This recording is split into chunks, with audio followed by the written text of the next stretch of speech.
प्रथम कविता है इतने ऊंचे उठो। आज हम इस कविता का अभ्यास कार्य देखेंगे।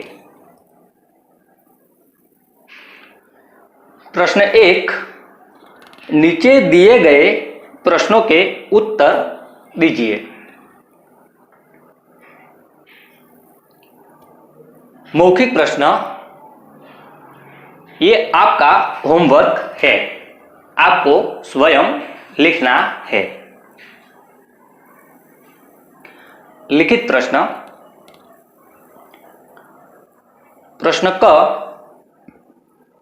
कवि के अनुसार यह जग किस आग में जल रहा है? उत्तर,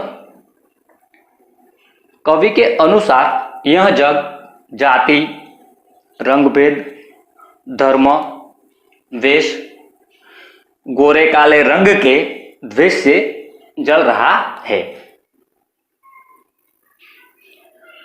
प्रश्न ख, कविता में अतीत से कितना लेने की बात कही गई है और क्यों? उत्तर,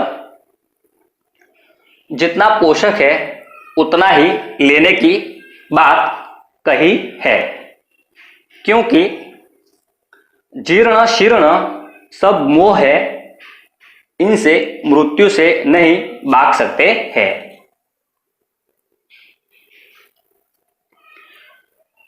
प्रश्न ग, जीवन का सत्य चिंतन क्या है?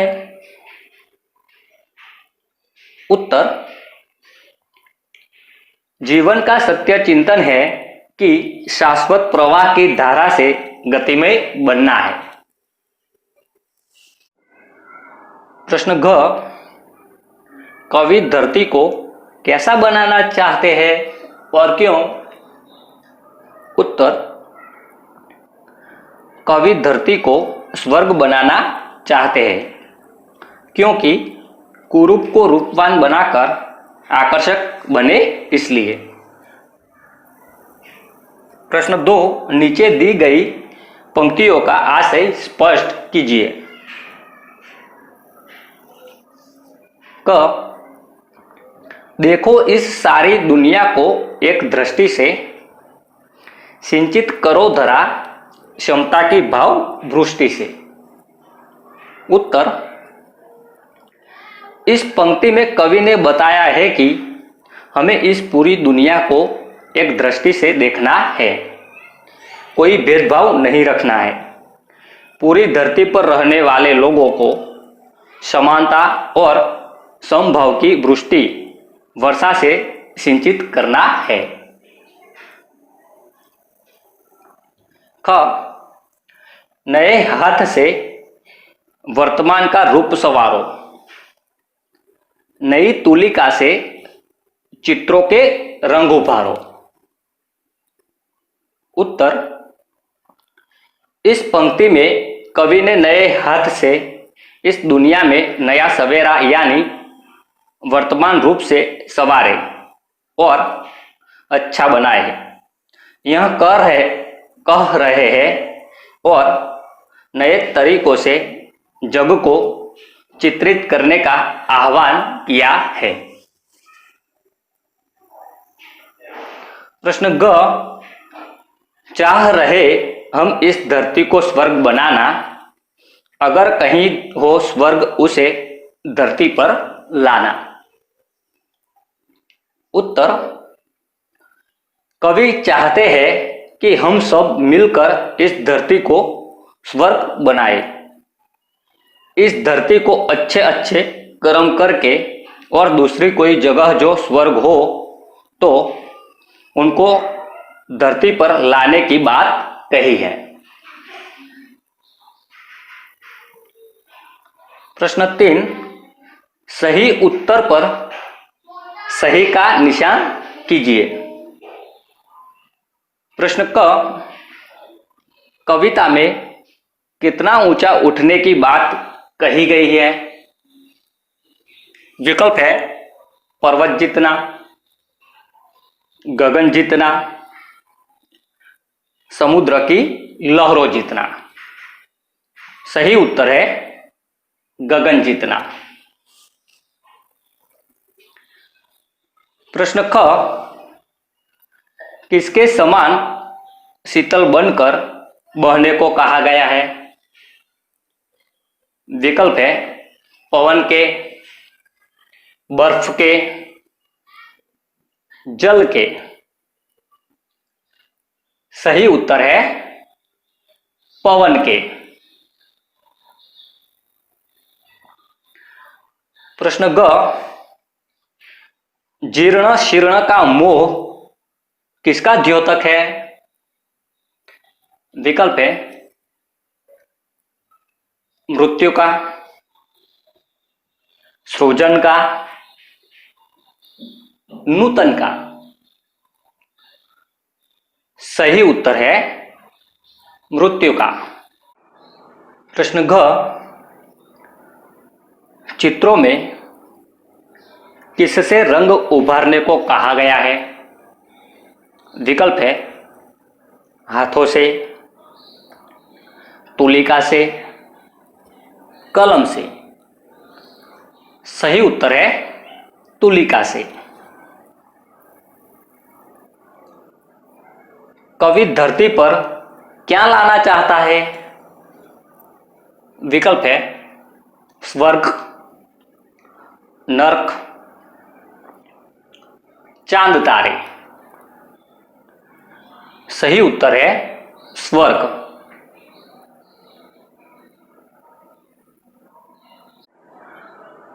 भाषा की बात।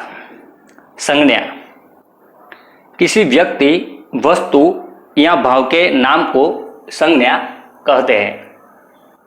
संज्ञा 3 प्रकार की होती है: व्यक्तिवाचक संज्ञा, जातिवाचक संज्ञा, भाववाचक संज्ञा।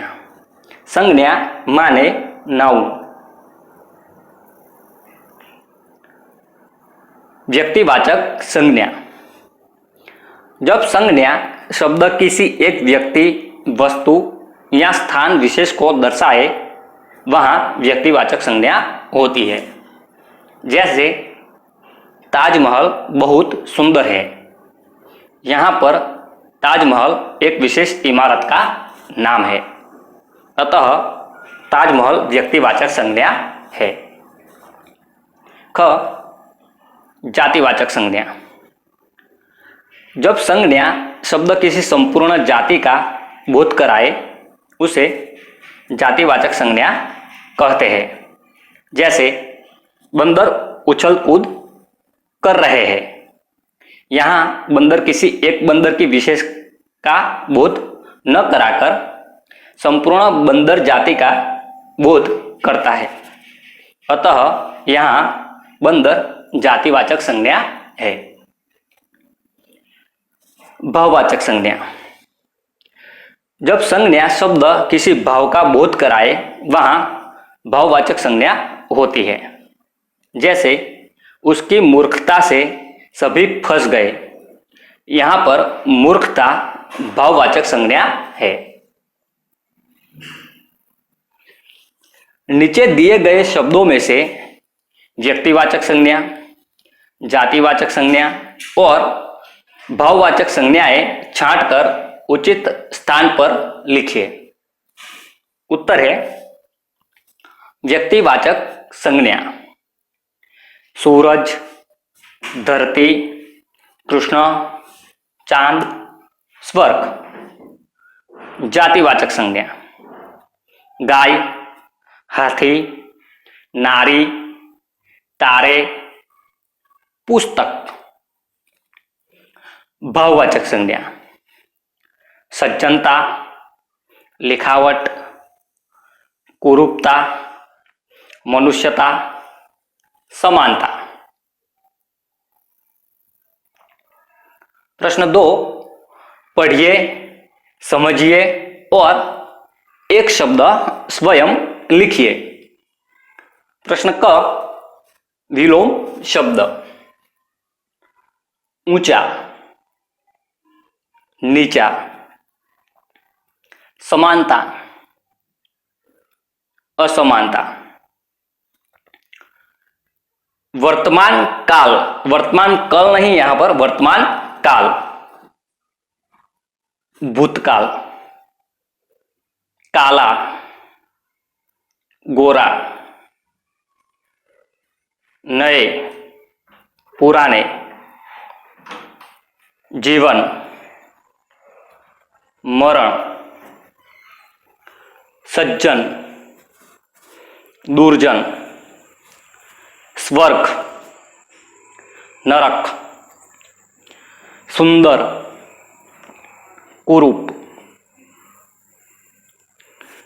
वचन विभक्ति रहित, विभक्ति सहित।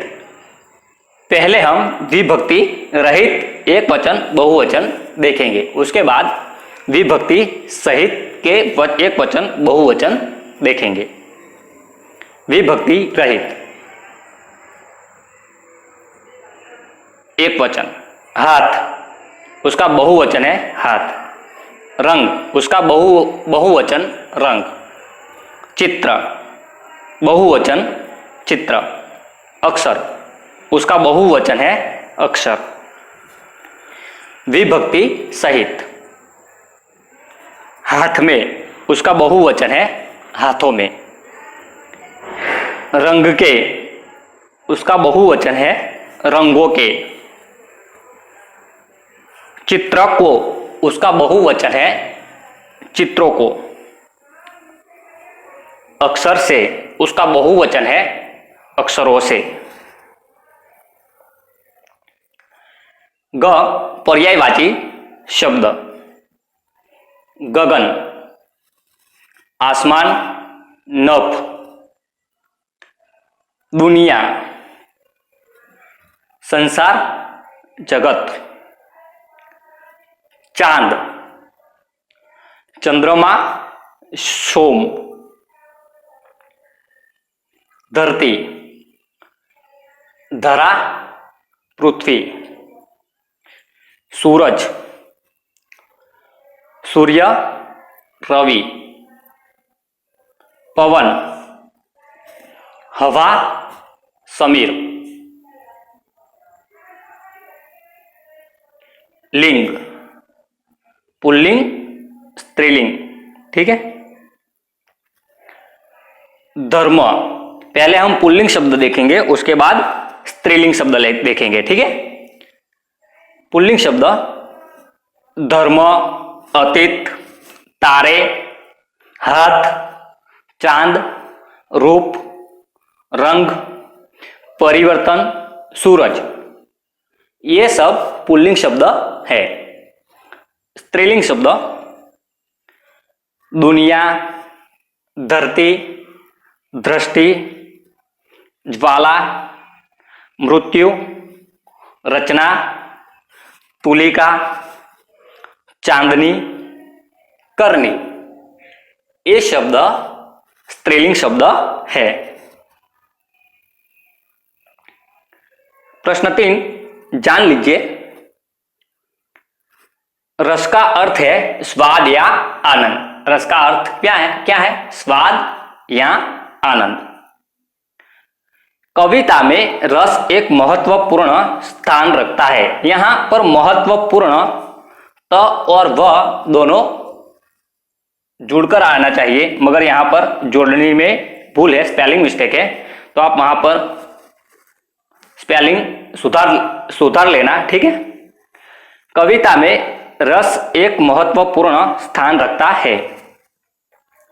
जिस प्रकार भोजन में स्वाद का आनंद लिया जाता है, उसी प्रकार कविता में रस का आनंद लिया जाता है। रस 9 प्रकार के होते हैं: शांत, हास्य, विभत्स, करुण, रौद्र, वीर, वात्सल्य, भयानक और श्रृंगार रस।